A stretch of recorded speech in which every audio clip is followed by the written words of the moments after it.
नमस्कार, news room में आप सभी का स्वागत है। लोकसभा चुनाव की तैयारियों के सिलसिले में सभी पार्टियां जहां एक और अपने अपने संगठन को चुस्त दुरुस्त कर रही हैं, वहीं अपने गठबंधनों को भी मजबूत करने का प्रयास किया जा रहा है। हाल ही में विपक्षी दलों ने पटना में बैठक कर अपनी ताकत दिखाई थी, तो अब सत्तारूढ़ राष्ट्रीय जनतांत्रिक गठबंधन यानी एनडीए भी अपनी ताकत दिखाने जा रहा है। बताया जा रहा है कि एनडीए में शिरोमणि अकाली दल बादल की वापसी होने वाली है और इसमें पश्चिमी उत्तर प्रदेश का राष्ट्रीय लोकदल भी शामिल हो सकता है। इसके अलावा दक्षिण भारत से भी कुछ क्षेत्रीय दलों के एनडीए में शामिल होने की अटकलें हैं। खबरें तो यहां तक भी हैं कि शिरोमणि अकाली दल बादल की हरसिमरत कौर, राष्ट्रीय लोकदल के जयंत चौधरी और लोजपा पासवान के नेता चिराग पासवान को केंद्रीय मंत्रिमंडल में शामिल किया जा सकता है।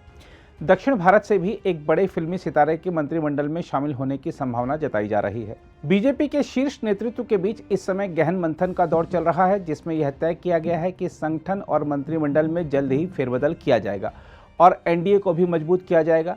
आने वाले दिनों में एनडीए का स्वरूप ऐसा दिखेगा जिसमें संपूर्ण भारतवर्ष से भागीदारी दिखेगी। देखा जाए तो विपक्षी दलों की ओर से 2024 के लोकसभा चुनाव के मद्देनजर एकजुटता को लेकर जारी प्रयासों के बीच सत्तारूढ़ भारतीय जनता पार्टी राष्ट्रीय जनतांत्रिक गठबंधन को पहले से भी बड़ा स्वरूप देने में जुटी हुई है और साथ ही उसकी कोशिश है कि वह इसका शक्ति प्रदर्शन भी करे।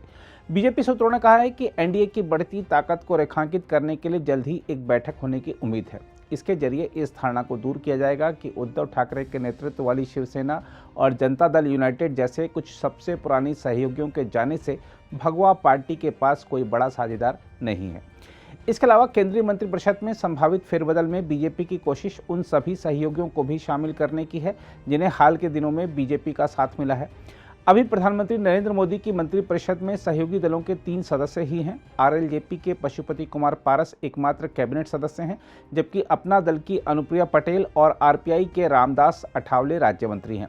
हम आपको यही बता दें कि बीजेपी ने हाल ही में एक बयान में 13 दलों के नेताओं के हस्ताक्षर प्राप्त किए थे, जिसमें संसद के नए भवन के उद्घाटन का बहिष्कार करने के लिए कांग्रेस और अन्य विपक्षी दलों की आलोचना की गई थी। बयान पर हस्ताक्षर करने वालों में महाराष्ट्र के मुख्यमंत्री एकनाथ शिंदे और अन्ना द्रमुक नेता के पलानीस्वामी के अलावा पूर्वोत्तर राज्यों में सत्तारूढ़ दलों के प्रतिनिधित्व करने वाले नेता शामिल थे।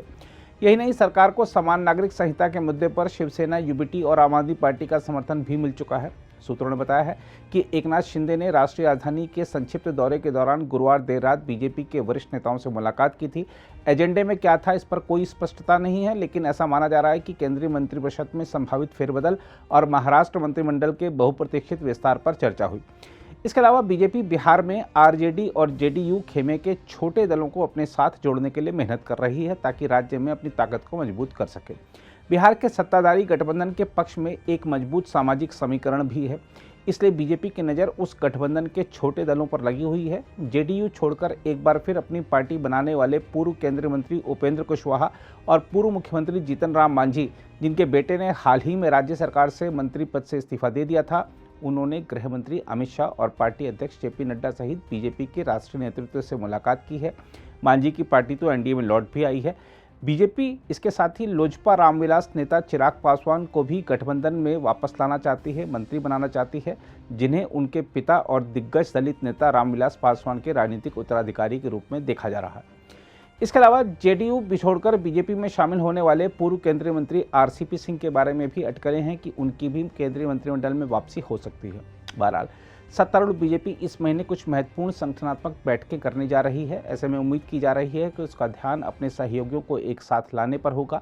हम आपको एक बार फिर याद दिला दें कि विपक्षी दलों ने 23 जून को पटना में एक बैठक में 2024 के लोकसभा चुनाव में बीजेपी का एकजुट होकर मुकाबला करने का संकल्प लिया था। विपक्षी दलों की एक संयुक्त बैठक बेंगलुरु में भी होने वाली है। इसी के जवाब में बीजेपी भी अब एनडीए की ताकत दिखाने का मन बना चुकी है। अगर आप भी लेना चाहते हैं देश दुनिया की तमाम जानकारी तो आज ही सब्सक्राइब करें हमारे चैनल को। साथ ही नीचे दिए बेल आइकन को जरूर दबाएं ताकि हर अपडेट आप तक पहुंच सके।